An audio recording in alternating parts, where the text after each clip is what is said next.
all set. Here we go.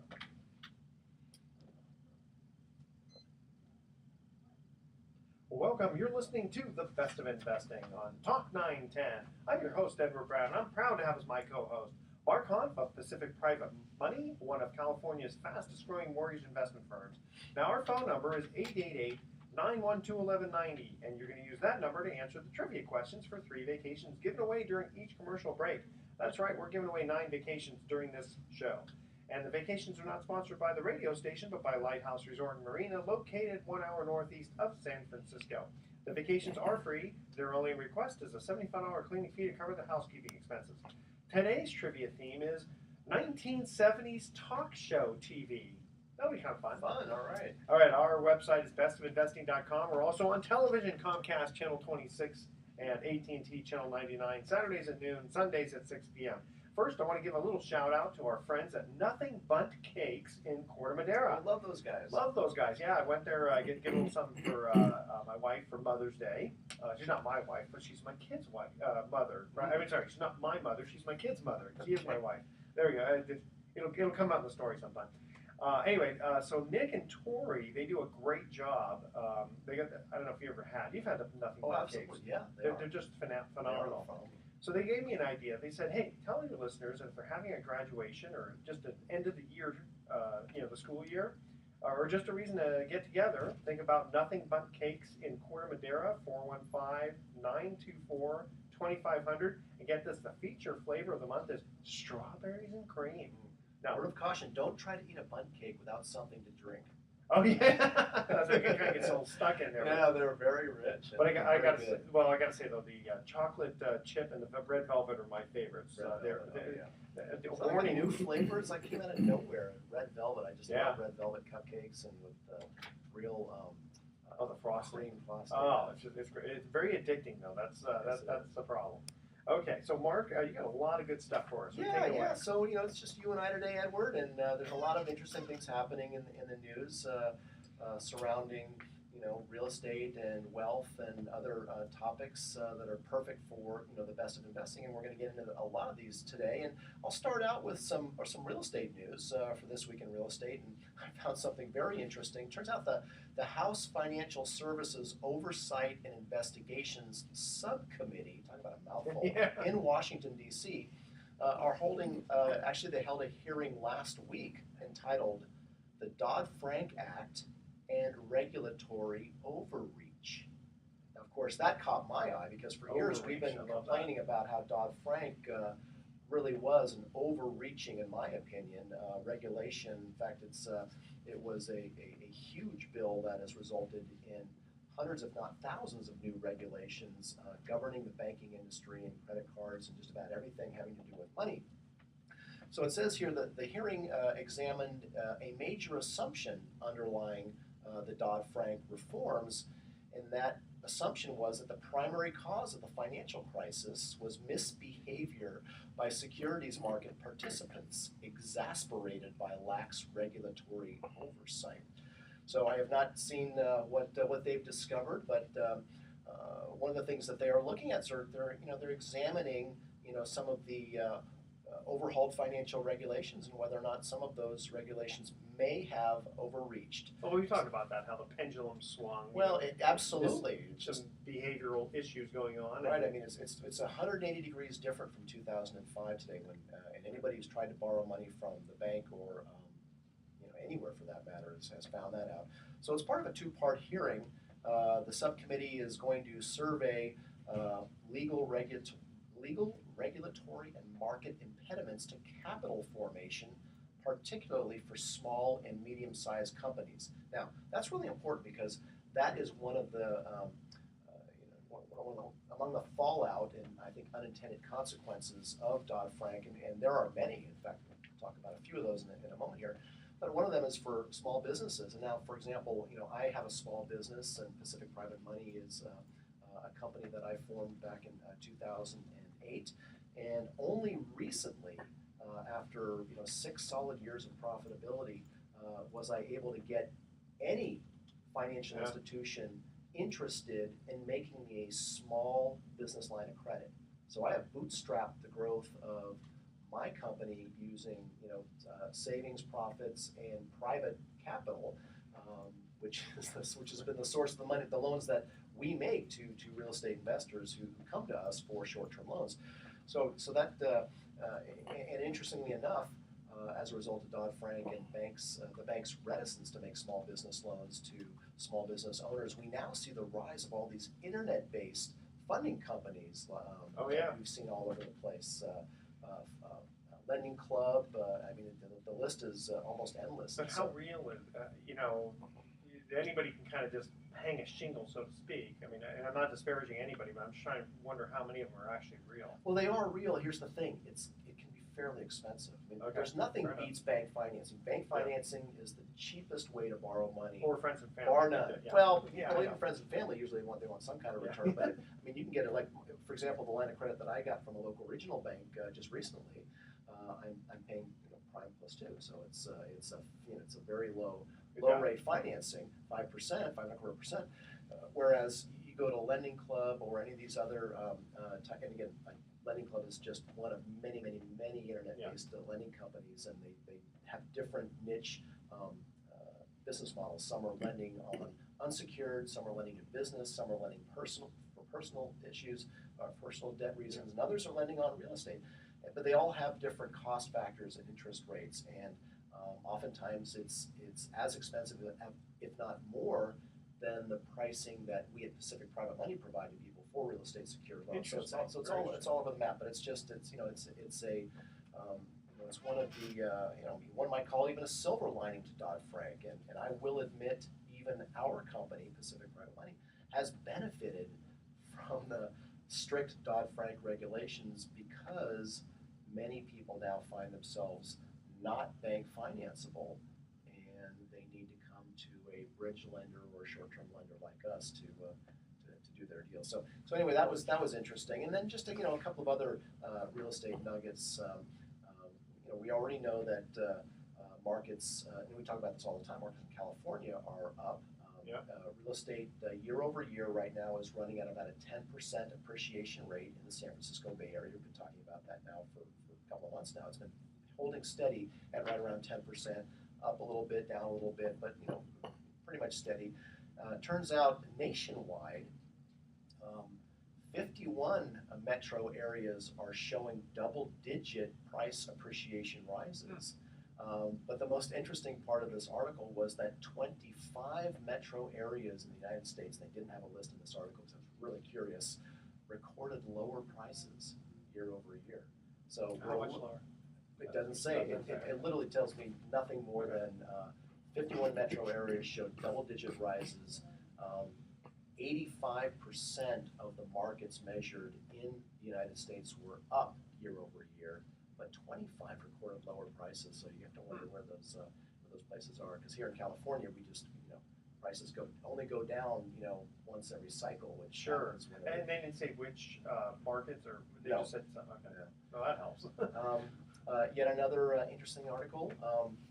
Housing. This one's titled that house prices are damaging the whole economy. The rise in prices? Yeah.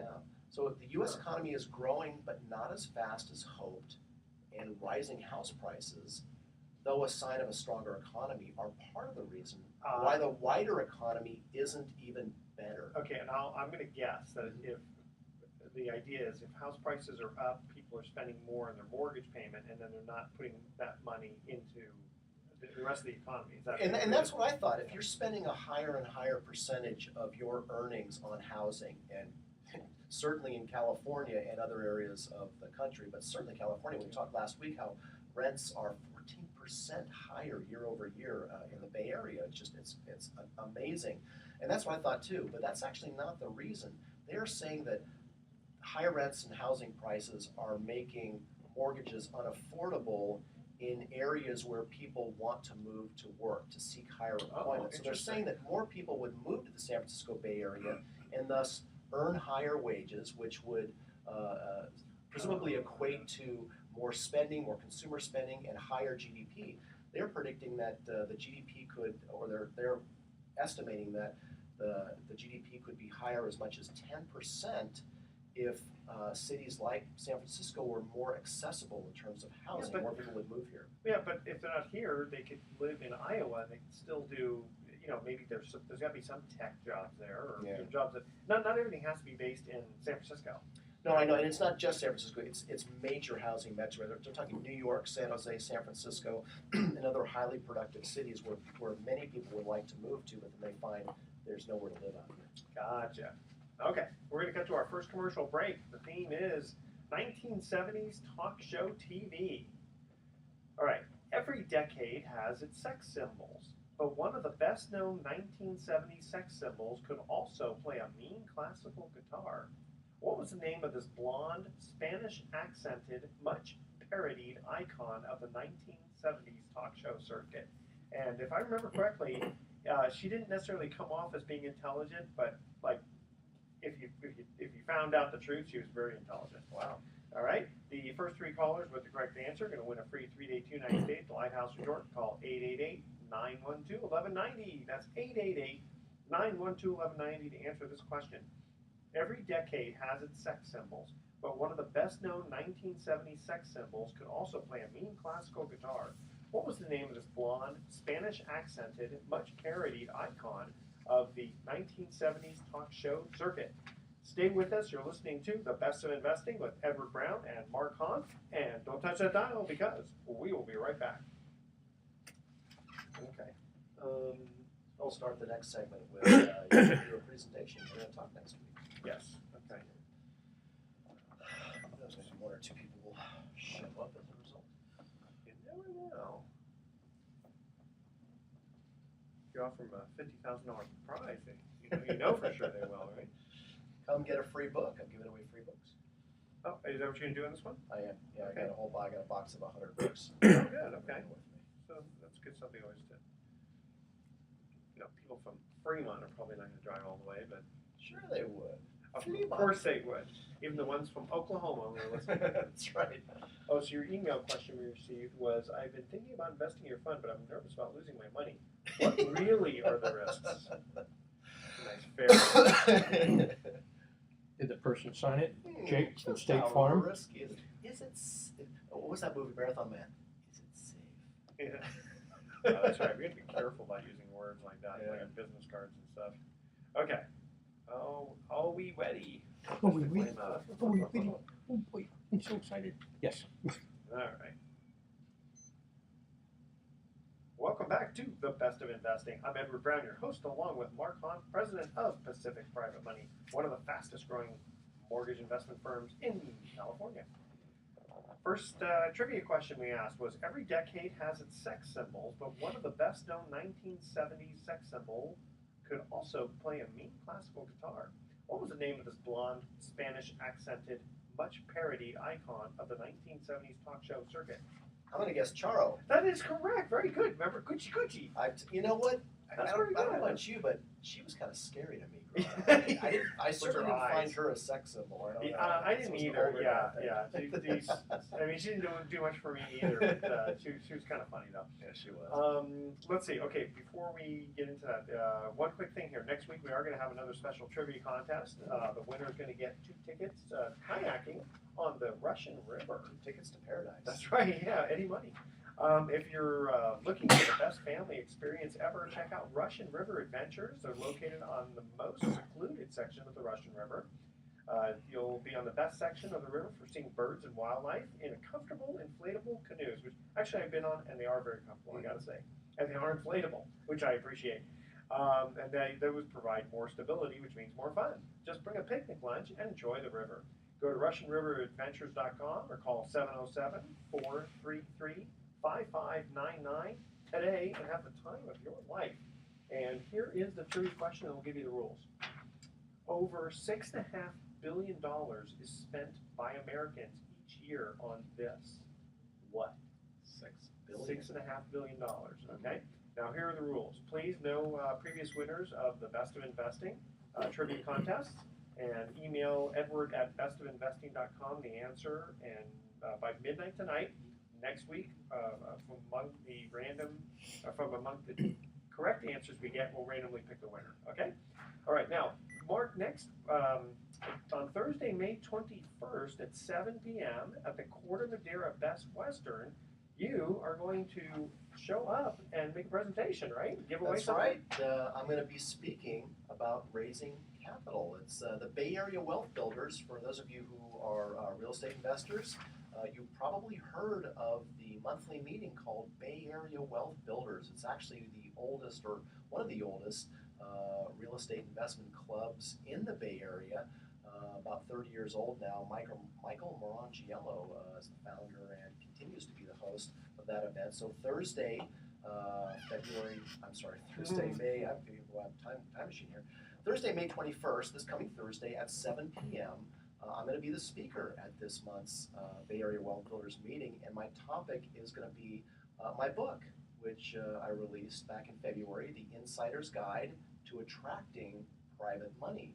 And the book is about, again, how to find money for your real estate or business endeavor. And I say, and business endeavor, because what I'm going to talk about is essentially the 5 steps to raising capital. What anybody who's looking to raise private capital, meaning, find an equity partner or an equity joint venture. Now, my focus is generally on real estate, but this is really 5 ways to raise capital in any endeavor. If you want to attract people with money to your business idea, there are 5 areas that you need to cover, 5 questions that you need to answer in the minds of the money people, and that's what we're going to talk about. We're going to talk about my book, The 5 Steps to Money Method, The Insider's Guide to Attracting Private Money, and so it's going to be a good event. I'm going to be giving away free copies of my book to anyone who attends, so please come. It's going to be about a 45-minute presentation. The Bay Area Wealth Builders meeting typically lasts about 2 hours from 7 to 9 p.m. There's networking, and it's great. Actually, over the years I've gone there, probably over the last 15 years ago was probably the first time I went there. And it's great networking. It's a great way to meet people.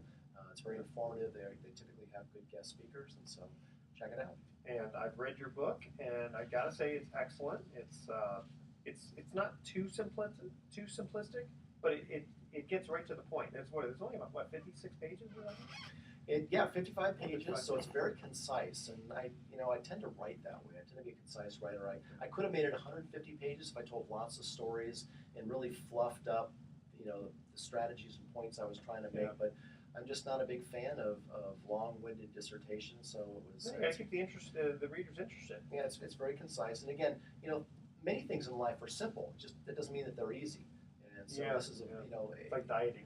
Right, exactly. There's no magic, but when you understand, when you read this, you kind of go, aha, okay, I get it, I understand it. And as a person who's been lending private capital for going on 8 years now, I've done over 1,000 loans, lent over $200 million out to real estate investors, and all of that money's been private capital.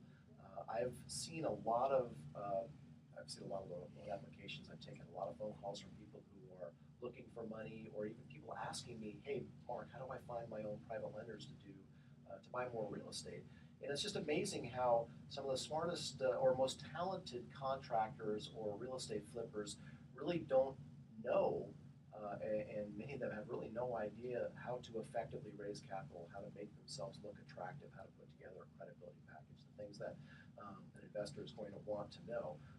There are people out there that seem to think that if you just find a good real estate deal, the money will come, and that's really not true. Yeah. What is true is there's billions of dollars sitting in cash right now, particularly here in the San Francisco Bay Area. We have one of the wealthiest regions in the United States, and a lot of that money is sitting in cash because they don't want to keep it in the stock market, or they don't want to have all of their money in the stock market.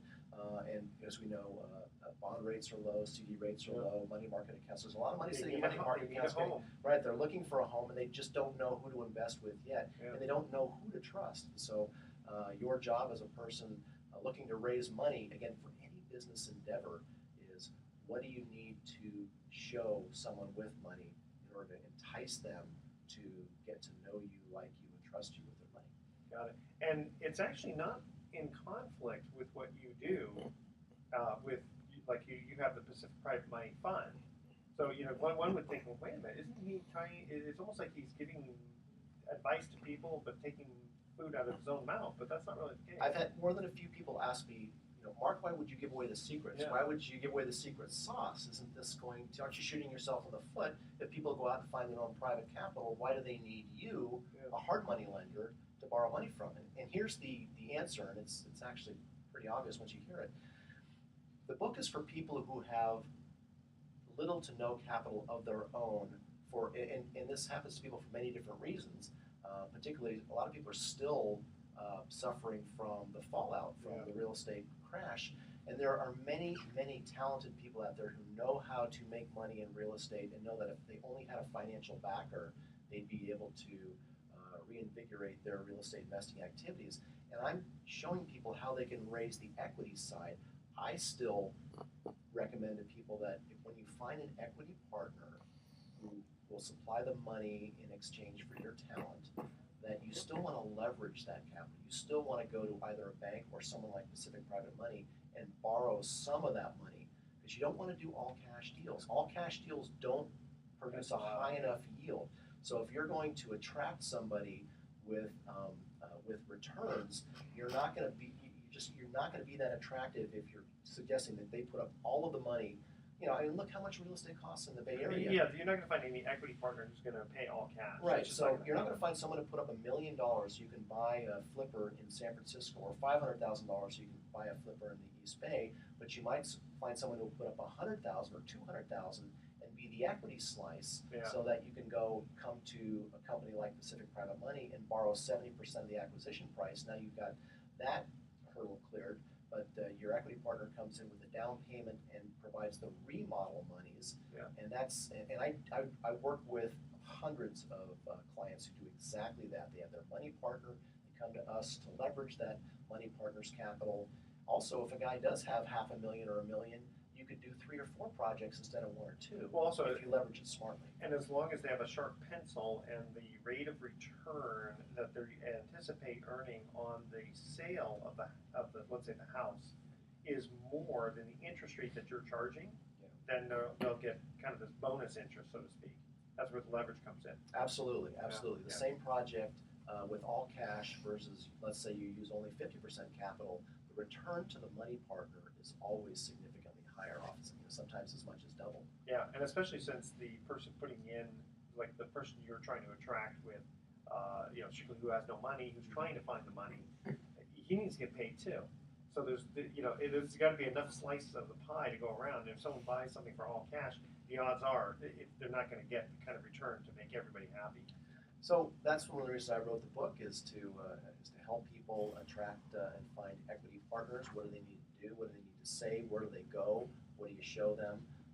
It's a step-by-step program. And again, come see me Thursday night at 7 o'clock at the Bay Area Wealth Builders in Corte Madera at the Best Western. The Best Western, right? At 7 o'clock. Thursday, May 21st. Yeah. Okay, we're going to cut to our next commercial break here, number 2. And then when we come back, we've got an email that's going to put Mr. Markoff on the hot seat. So you better get ready for that one. Okay, here's the question. And the theme is 1970s talk show TV. The 1970s talk show psychologist niche, I guess is I like to pronounce it, belonged to a soft-spoken, well-mannered, sensible shoe-wearing woman whose pop culture resume also included cameos on everything from sitcoms to soap operas. Who was this mellow matriarch of the 1970s talk show circuit? Okay. Call 8, the first 3 callers with the correct answer are going to win a free 3-day, 2-night stay at the Lighthouse Resort. Call 888-912-1190 to answer this question. The 1970s talk show psychologist niche belonged to a soft-spoken, well-mannered, sensible shoe-wearing woman whose pop culture resume also included cameos on everything from sitcoms to soap operas. Who was this mellow matriarch of the 1970s talk show circuit? All right? Again, 888-912-1190. Stay with us. The Best of Investing. I'll be right back. You know that one, Kramer? Dr. Ruth? I was thinking that Dr. Ruth website. I was thinking too. Because I don't watch. Always man, I call it. In the 70s, I was out there with my cocaine and tubers. I don't know what happened in the 70s. You go, buddy. You just hold. Oh, that's right. Yes. Oh, very good. Yes. So smart. Thank you. And the next star of the show. Oh, I'm gonna take it like this. Smiles, everybody. Smiles.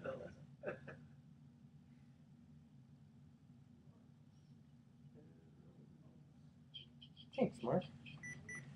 We'll find a place for that. Nice. You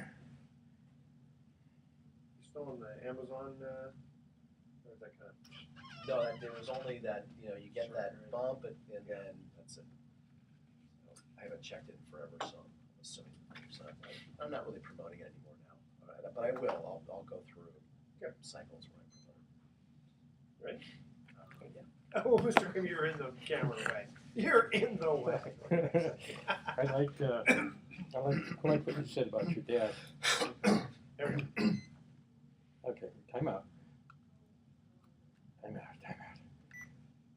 Oh, You okay. killed me. You made me stop on this. I'll tell you. Oh, did you go? I Only did. like the Without third time Mr. in Kramer history. saying you may Yes. go? I could have just let it go, but no. How dare you? Yeah. Okay. Are you ready now? I'm rolling, baby. I'm rolling. Well, welcome back to The Best of Investing. Edward Brown here along with Mark Hahn. When we get to the second commercial break, we asked this trivia question about 1970s talk show TV. The 1970s talk show psychologist niche belonged to a soft-spoken, well-mannered, sensible shoe-wearing woman whose pop culture resume included cameos on everything from sitcoms to soap operas. Who was this mellow matriarch of the 1970s talk show? Well, Kramer and I were guessing Dr. Ruth. But, You mean Dr. Ruth Westheimer? Yes. Oh, no, it's not Dr. Ruth. I thought she was more in the 80s. Dr. Joyce Brothers. Oh, Never that's heard? right. Yes. Very good. Okay, so now we tease the audience by saying that we're going to put you on the hot seat. All right. So here's an email we got from somebody who's definitely looking up your skirt, as they say. I have been thinking about investing in your fund, but I'm nervous about losing my money. What really, and this is in capital letters, what really are the risks? Wow. So that reminds me of, what was that movie with Dustin Hoffman, Marathon Man, back in the 70s, and the guy kept saying to him as he was torturing him, "Is it safe?" Yeah, that's right. He goes, what are you talking about, man? So, and I get those phone calls. I get phone calls from people who have no idea what the nature of a mortgage pool fund is, and investing in a mortgage pool fund, and that's obvious. Oftentimes, the first question is it safe?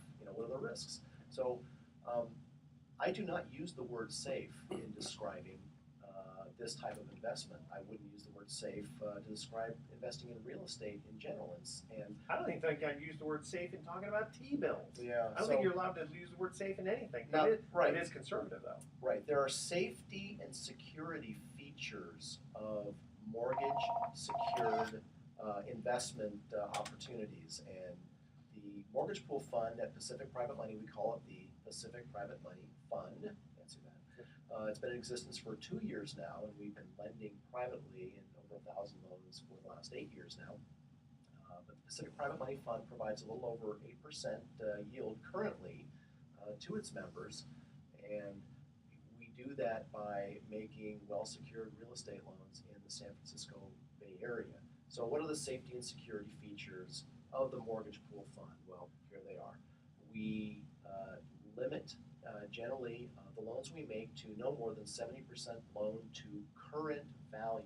The value it is today, not what the borrower thinks it's going to be worth maybe in a year or 6 months after he's done a bunch of stuff to it. It's what's the value of it today. Oftentimes that's the purchase price. Now, we say no higher than 70%, but the weighted average loan to value of all the loans made on the day they were made is actually around 50%. It's been hovering right around 51, 50, 49 pretty much for the last year. So we've got a low conservative loan to value ratio in the fund. So that's number one. Yeah, and by the way, I know quite a bit about these kinds of funds, and I think that's the lowest I've ever heard. It's pretty low. Yeah. I'd be surprised if I learned that there were other funds that had a similar weighted average loan to value.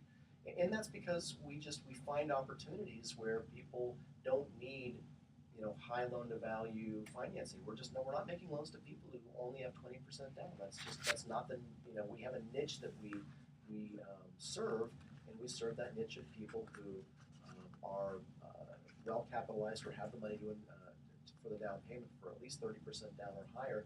And you'd be surprised how many people are just looking for a little bit of money, and for many different reasons they can't get it from the bank. And that's one of the reasons too why you're not providing an 18% return, is because Right. this is very conservative, and with that low loan to value, the demand is quite high. There's a lot of surplus funds available at low rates for that kind of conservativeness. Exactly. So that was one safety and security feature, is that we have relatively low loan to value on the loans we make in the portfolio. Number one. Number two is we don't use leverage to produce the 8% yield that we've been paying consistently to our members. That is a pure yield, and it's created by the fact that most of the loans we make are at a note rate between 9 and 11%. So all of the note rate is income to the fund, and then 50% of the origination fees or points that we charge to the borrower also become income to the fund, and then that income on a monthly basis and annual basis pays the fund expenses, pays the fund administrator, pays for the annual audit and the CPA and tax returns, pays me, the fund manager, and the remaining income that we've been producing for our members has been 8% after all that. So you figure it's probably the average income that we're earning on the portfolio is around 11, and about 3% covers basically all of the expenses and producing an 8% yield. Now, one might say, "Wow, 3%! That's a very high expense ratio." Compared to something like the Vanguard, mutual funds. Yeah. But you have to understand is that because we're sharing the points in there, that's really the house share, my share of the income that before the fund I would live off of. That would all go to the house. That would all go to me, the broker. The other 50% goes to pay my sales agents. So if I'm looking at this, trying to look at it objectively, it seems like your interests would then be aligned with the investor, the shareholders column, because if you're sharing the points, you don't have an incentive to give a very low rate to a borrower and then charge a whole bunch of points for yourself. That's exactly right, and that's a danger or a situation that certainly exists where you have a fund and a fund manager where it isn't designed to have an alignment of interests between the fund manager and the fund itself. So as I'm making lending decisions with the fund, I'm not benefiting from the points. So the higher points benefit the fund in general, and of course me specifically. But I get paid on the back end after my members get paid. So that's number two, non-leveraged fund.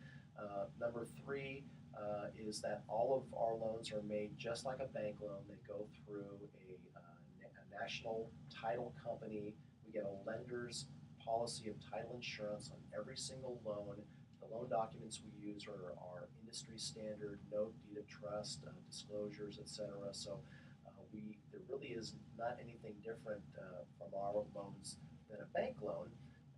And this wasn't always the case. I mean, 10, 20 years ago, a lot of hard money lenders, literally had back in the napkins type of notes and deeds of trust, very simple, didn't have to have a lot of disclosures. You just show up, you sign the papers, and off you walk away with very expensive money. But that's not the business model anymore. In fact, that's why we don't really call ourselves hard money lenders anymore, because we're trying to get away from the stigma of the pre-2005 industry. We're a regulated and we're an important industry because we serve a growing segment of the population that is been frustrated by the Dodd-Frank regulations and are finding themselves. It's a private money source. It's a private money source. It's a plan B. It's an alternative source to financing when you can't get bank financing. All right, so I'll put you on the hot seat just a little bit more here.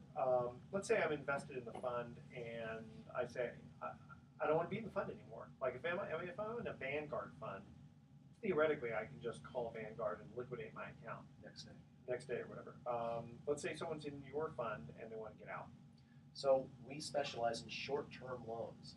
So we are continually having loans pay off. Every month we have loans in our portfolio that get paid off from the person who borrowed the money. A lot of the loans we make are bridge loans. Bridge meaning they're bridging the gap between a close of escrow date, and it might take them several months to get bank financing lined up. So sometimes they pay off in 60 days, 90 days, 120 days. So there's always that liquidity coming into the fund. Also, we are always getting more investor capital. So we're getting increased capital from our existing investors. We've got new people coming in. They hear our radio ads. They get to hear the radio show. They call. We've got inquiries.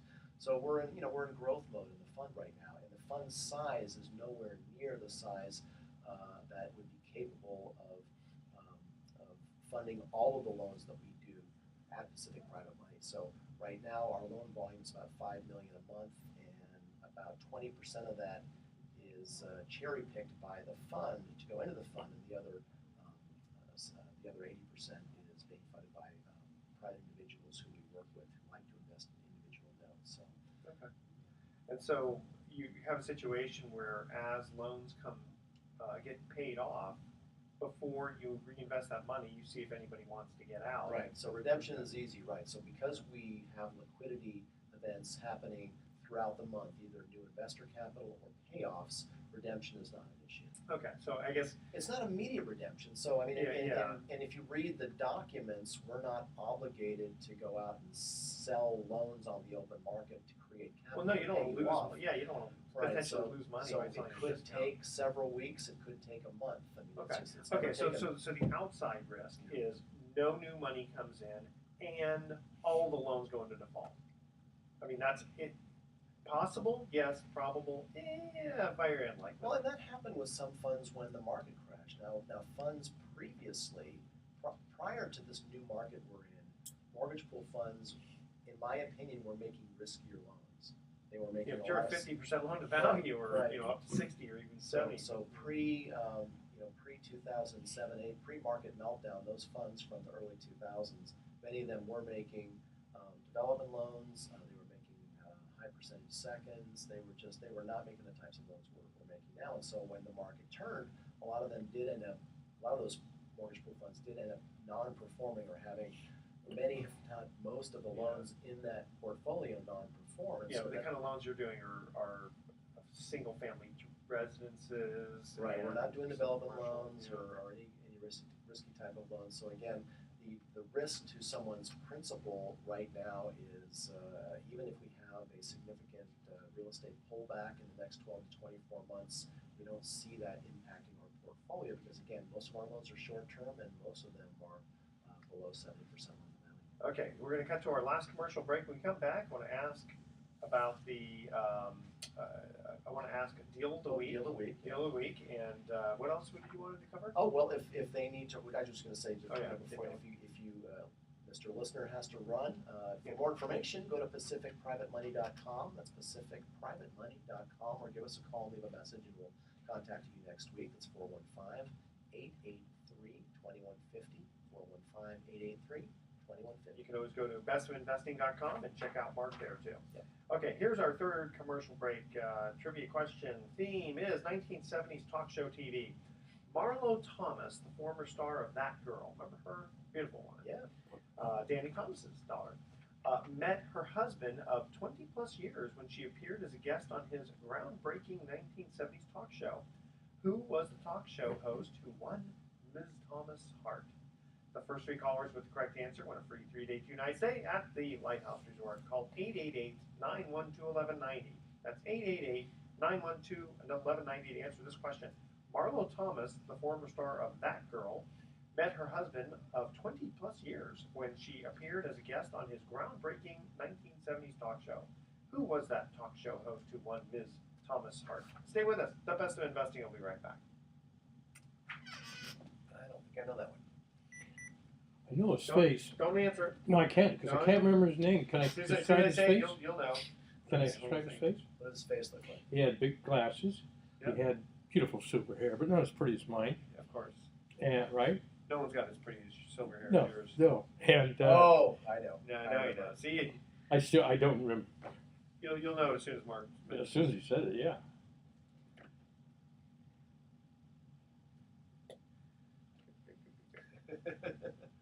Yeah, the thick glasses and the silver hair. That's it. Yeah. I used to watch the show all the time. My mom loved that show. Yeah. And I love her. Yeah. Yeah, you got to follow. She's still around doing Yeah. advertisements. Still looks pretty good. Oh, man. Not as good as Barbara Eden, but Barbara Barbara Eden. Eden. She I still met looks- her. Did you meet her? Did you? Yes, I did. How did you meet Barbara Eden? Through a gal that I was going with for many years. Wow. She's beautiful in person as she is on TV. Yeah. Just Yeah. Yeah. when she came out in that She- genie costume. Yeah. I said, Yeah. I want a harem of my own. Okay, let me see how much time we got here. So I'll go ahead and I'll tell you what I want to get into. Okay, we got 12 minutes and 8 seconds. So we'll go into, since we were talking about the fund and earning 8% on your money, Okay. let's talk a little bit about retirement. Can you give us a quick deal of the week too? Yeah, yes. Okay. Here we go. Welcome back to the Best of Investing. I'm Edward Brown, your host, and Mark Hunt of Pacific Private Money is joining me yet again. Third trivia question. Marlo Thomas, the former star of That Girl, met her husband of 20 plus years when she appeared as a guest on his groundbreaking 1970s talk show. Who was the talk show who won Ms. Thomas' heart? The Silver Fox, Phil Donahue. That is the Silver Fox. Yeah, that's correct. The silver hair, not as handsome as our videographer Kramer, but close. Close. That is Phil Donahue. Okay, so Mark, real quickly, I know you got a great article you want to share about Steve Forbes, but any deals of the week you want to share with us?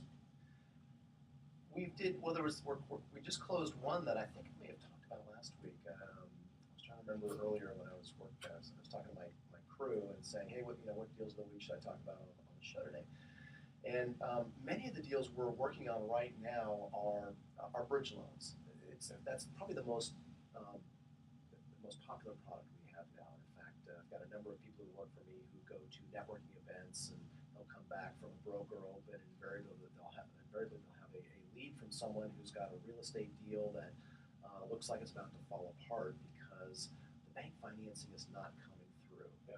And oftentimes the borrower has good credit, has the sufficient capital down payment, more than 30% or more, but something happened. And a lot of things, you'd be surprised what happens. Oftentimes it's a slight glitch in the credit report, or in the case of a recent transaction, it was the person was self-employed and he was moving money around, and the underwriter, when it finally got to committee, they were a little bit nervous about it. They wanted to see a little bit more seasoning, and so here was this guy about to lose the ability to purchase a beautiful new home or newish home in Petaluma, and he was buying it for $750,000.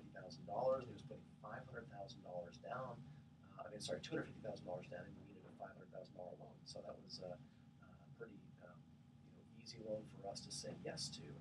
And anyway, so we did make that loan. In fact, he paid it off fairly quickly. That was a typical bridge loan. Another bridge loan that we're working on right now is a fellow who's buying a home in Novato for $1.7 million. He's selling his home in Larkspur. He's going to list it for a little over $2 million, and the loan size, I don't remember the exact loan size, but it's fairly small. And what he wants to do is he wants to buy he's living in Larkspur, he wants to buy the house in Novato. He wants to fix it up a little bit. So even though he's buying it for $1.7 million, he's a contractor. He wants to do some beautification to it. And then he wants to move into it. Then he wants to go fix up the house he's living at now in Larkspur, put that on the market. And so he's looking for a loan. He's come to us for a loan for actually a little bit more than the purchase price. He wanted to borrow $1.7 million plus closing costs. So we agreed to make him a loan for $1,750,000. Wow. And it's crossed by both properties. So the collateral is the target property that's buying in Novato, and we're also going back and securing the property in Larkspur. When you add up all of the equity of the two properties, or the market value, I should say, you take the market value of both properties and subtract the loan we're making and the small loan that's on the Larkspur property, our combined loan to value is below 60%. So it's a very very well secured. Now, our fund isn't doing that because we don't make loans that size in our fund. But we've got an individual investor who lives here in the Bay Area who's got a very large portfolio of trust deed secured loans that he loves to invest in. And he's one of those guys that, we pick up the phone on anything more than $1 million and give him a call. Now, if you happen to be listening and you're someone who likes to invest in individual notes and maybe you're a well-heeled investor and whether or not a fund is up your alley, but you're looking for more brokers to look at note investment product, please do give us a call at Pacific Private Money. Go to our website or email addresses there. Just send us a quick email and we'll give you a call and take down your wants and needs and desires for real estate, and we can definitely show you some interesting products to invest in. Fair enough. So we were talking a little bit, the last segment we had the question from the potential fund investor who was asking if, about the safety and security features of our fund. And I've got an article that's a little bit related to this because we talk about all the time about people in retirement savings and the fact that we're going through this, what seems to be an endless cycle of low savings rates. And I was actually really surprised to see this opinion piece from Steve Forbes in this week's May 25th issue of Forbes magazine. And it says, the media are full of stories that all too many Americans are not saving enough for retirement. Some alarmists declare that more than 8 out of 10 are financially unprepared for their golden years. Yeah, we've heard that before. Yeah, well, and I've read a lot of stories that indicate that. Now, this is a contrary article to that. Steve Forbes goes on to say, turns out the situation isn't so dire after all, and he cites yet another study. It's a long, boring name. I'm not even going to bother naming it. But he would seem to be stating here that the vast majority of people are in decent shape of being able to retire and afford the lifestyle that they've grown accustomed to. Now, I'm going to tell you that I don't know that I believe this at all. Steve Forbes is a very smart man. He's also a billionaire. Yeah. And I'm not really sure that... well, he can live comfortably. But it does have some statistics here. Retirement savings as a percentage of household earnings have gone up from 2007 to 2013. But I'm looking at these percentages. They've gone up from 124% to 128%. That's almost statistically insignificant. I mean, is it that people just learn to adjust to? Well, that's what he's living? suggesting here, is that savings as a percentage of personal income have been on the upswing for the last couple of decades. But whether you believe this or not, there's articles saying that most people are not on track to retire successfully. And here Steve Forbes is saying he thinks that the vast majority of people are in decent shape for retirement. It's almost irrelevant which one you believe more, because what's really relevant is your own personal retirement savings situation. Are you earning enough on your retirement portfolio so that you can retire when you want and live the lifestyle that you desire? That's really the key. Yeah. And if you've been heavily invested in equities and have been along for the ride, but we've been hovering now at around 18,000, and there's a lot of people wondering how much more upside is there beyond 18,000 looking ahead. In fact, articles in Forbes itself over the past year have predicted that the returns going forward in equities might be extremely disappointing over the next 5 to 10 years. So if you've got, and yet we're in a low interest rate environment, so where do you turn? Well, I would never suggest that anyone put a majority of their savings in something like real estate or real estate-backed investments. But in terms of diversification, I would imagine that most people's financial advisors have maybe suggested or discussed things called alternative investment strategies. And anything that's not readily liquid like a stock or a bond is generally considered to be an alternative investment strategy. And mortgage pool funds and individual note investments, all secured by real estate, are a great way to diversify your earnings and supercharge your savings. Sure. Certainly 8% returns that we're paying great. in the Pacific Private Money Fund, or that type of return is awfully appealing in the face of less than 1% savings. And for those who need a little bit of alteration of their standard of living, don't eat 3 meals a day, go down to 1 meal, and don't turn on the heat, just wear lots of sweaters. That's also another way to do it. So again, for more information, go to pacificprivatemoney.com or give us a call, 415-883-2150. The next thing 2 minutes to go. Oh, 2 minutes. Okay, well, go. I found we've been talking a lot about millennials in the last several shows, and we've been saying how more millennials are living at home, and millennials aren't buying homes; they're living with their parents.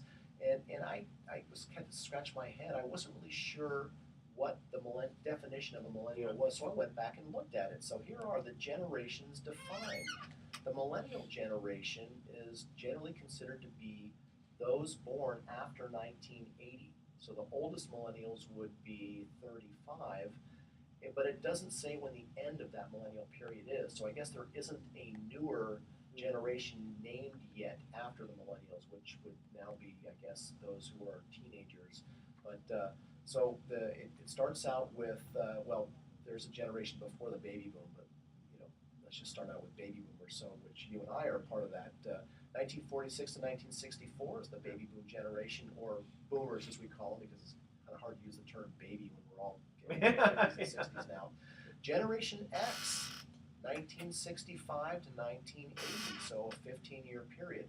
Now here's what I didn't realize. Remember we heard about Gen Y, Generation Y after Generation X. Well, it turns out Generation Y has kind of disappeared and is now millennial, part of millennial, yeah. So the whole Generation Y, Generation Z, and I guess those who were in the naming process decided, well, it just didn't make any sense to keep going the X, Y, Z, and the AA, right? So it's Gen X. How did they determine that 1980 was the end?